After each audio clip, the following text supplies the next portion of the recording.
Quand tu lances une entreprise, tu as une chance sur 10 qu'elle réussisse.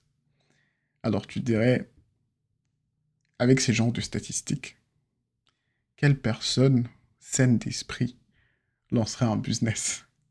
Mais j'ai compris un truc sur des entrepreneurs à succès, c'est que ce ne sont pas vraiment des preneurs de risques, c'est plus des maîtres de probabilité. Ils comprennent que notre cerveau a une aversion au risque et que le jeu n'est pas vraiment un jeu de chance, mais plutôt un jeu de répétition. C'est qu'une fois que tu as une probabilité de succès, tu peux l'améliorer en fonction des répétitions que tu vas faire dans le jeu. Maintenant, dans cette vidéo, je vais essayer d'expliquer comment ils arrivent à connecter ces deux points et comment ils arrivent à voir des opportunités là où une personne comme moi et toi trouverait que c'est trop risqué.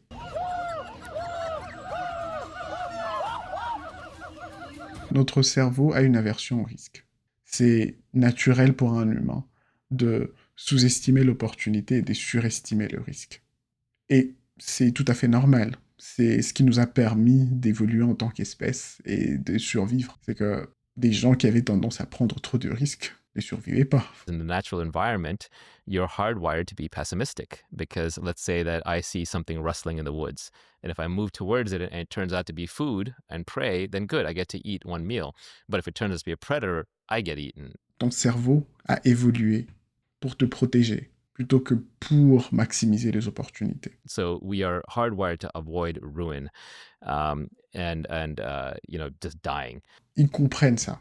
Ils comprennent que c'est naturel pour un humain de sous-estimer les opportunités, de surestimer les risques. But modern society is very different. Despite whatever problems you may have with modern society, it is far, far safer than living in the jungle and just trying to survive.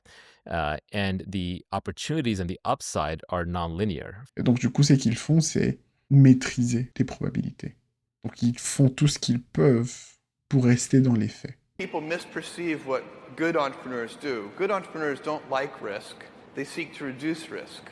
So they are, starting a company is already risky, and then you systematically eliminate risk step by step in those early days. Mark Cuban, un entrepreneur américain, a souligné une analogie qui a plutôt résonné avec moi.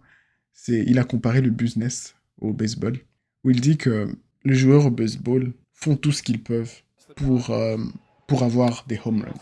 Ils comprennent qu'ils peuvent rater à plusieurs reprises. Tant qu'ils atteignent un home run, ça vaut le coup. You just have to try different things, and even if 99% of them fail, you only have to be right one time. But if you don't try, and if you don't go out there and try all those different things, you'll never get that one time. Et je pense que c'est la même chose en business, c'est que tu comprends que les probabilités ne sont pas en ta faveur.